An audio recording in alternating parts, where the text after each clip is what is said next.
नमस्कार मित्रांनो, शाळा मित्र एज्युकेशन चॅनलवर तुमचे सहर्ष स्वागत आहे। आजच्या या व्हिडिओमध्ये आपण इयत्ता 6वी मराठी या विषयाची 7 क्रमांकाची खोप्यामध्ये खोपा ही कविता अभ्यासणार आहोत व या कवितेचा संपूर्ण स्वाध्याय उत्तरासह समजून घेणार आहोत। चला तर मग सुरुवात करूया। बघा, स्वाध्यायामधील प्रश्न पहिला आहे, एका वाक्यात उत्तरे लिहा।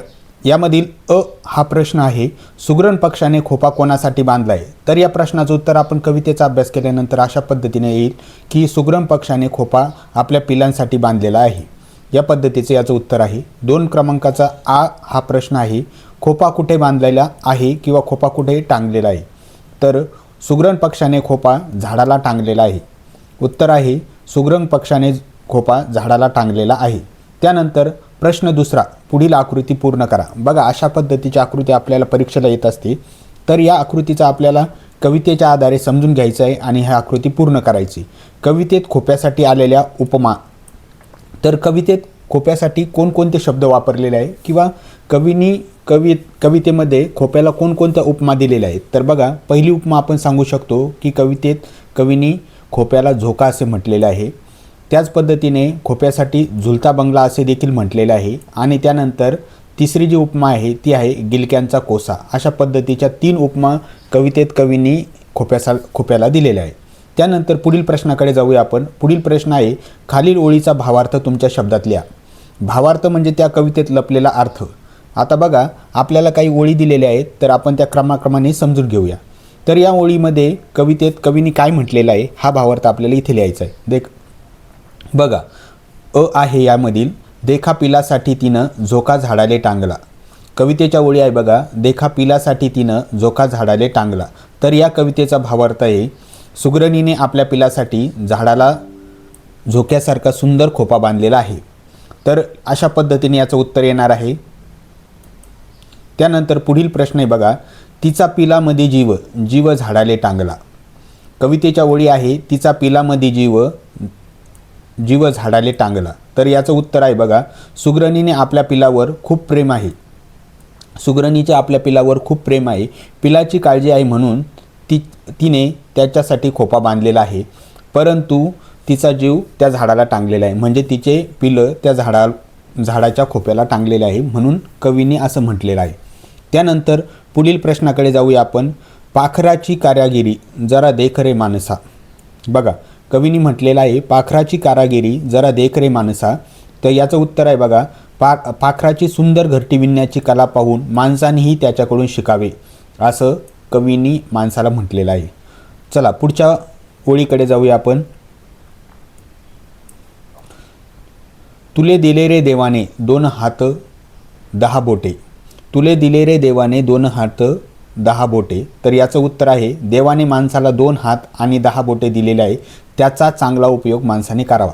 अशा पद्धतीने आपल्याला प्रश्न तिसऱ्यामध्ये खालील ओळीचा भावार्थ तुमच्या शब्दात लिहा। तर आपल्याला या ओळींचा भावार्थ आपल्या शब्दात लिहायचा होता।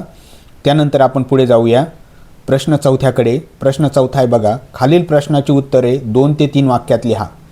तर प्रश्न आहे यामधील, सुगरणीचा खोपा चांगला आहे असे कवयित्रींनी का म्हटलेले आहे। बघा, सुगरणीचा खोपा चांगला आहे असे कवयित्रींनी का म्हटले आहे। आता याचं उत्तर आपण समजून घेऊया। सुगरणीने आपल्या पिलासाठी अतिशय सुंदर, सुरक्षित आणि कलात्मक खोपा विणलेला आहे। तिच्याकडे फक्त छोटीशी चोच नसून तिने एक सुंदर घरटे बनवले आहे, त्यामुळे कवयित्रीने तिचा खोपा चांगला आहे असे म्हटलेलं आहे। बघा, कवयित्रींनी सुगरणीच्या खोप्याला चांगलं म्हणण्याचं कारण आहे कारण तो खोपा दिसायला सुंदर आहे आणि सुरक्षित पण आहे। त्यानंतर कलात्मक पद्धतीने तो खोपा विणलेला आहे, म्हणून कवयित्रींनी या खोप्याला चांगला खोपा असं म्हटलेलं आहे। त्यानंतर दुसऱ्या प्रश्नाकडे जाऊया आपण। हा प्रश्न आहे, कवयित्रींनी पाखराची कारागिरी कोणत्या शब्दात वर्णिलेली आहे। बघा, कारागिरी म्हणजे कामगिरी।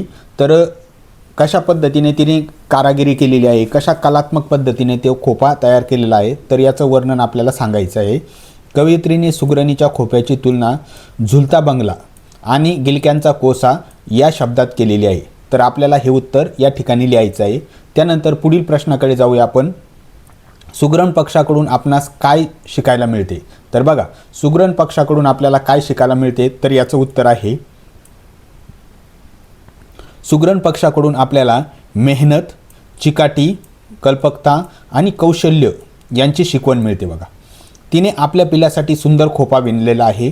त्याचप्रमाणे माणसांनी आपल्या हाताचा आणि बुद्धीचा उपयोग करून सुंदर व उपयुक्त निर्मिती करावी. म्हणजेच नवनवीन निर्मिती जी की सर्वांना उपयुक्त असेल अशा पद्धतीची निर्मिती आपण करावी, असा कवयित्रीने आपल्याला या माध्यमातून संदेश दिलेला आहे आणि ते आपल्याला सुग्रणीकडून शिकायला मिळतं. त्याच पद्धतीने पुढच्या प्रश्नाकडे जाऊया आपण.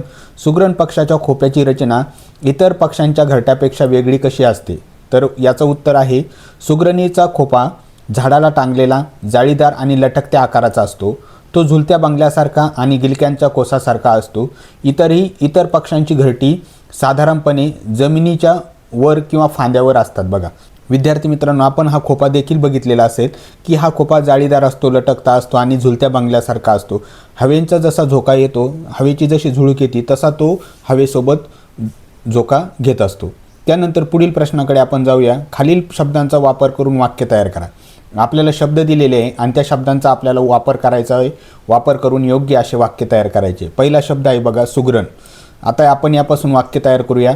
सुगरण झाडाच्या फांदीवर बसली होती.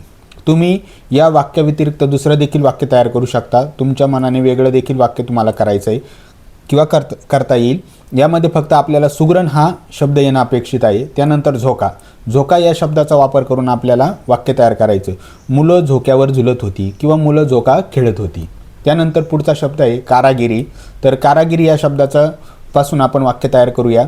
सुगरणीची घरटी विणण्याची कारागिरी अतिशय सुंदर आहे. त्यानंतर पुढील शब्द आहे चोच.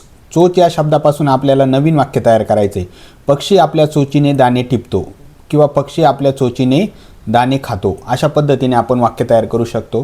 तर विद्यार्थी मित्रांनो, आपला हा इयत्ता 6वी कविता क्रमांक 7 या कवितेचा स्वाध्याय आपण खोप्यामध्ये खोपा या कवितेचा स्वाध्याय आपण आज अभ्यासला.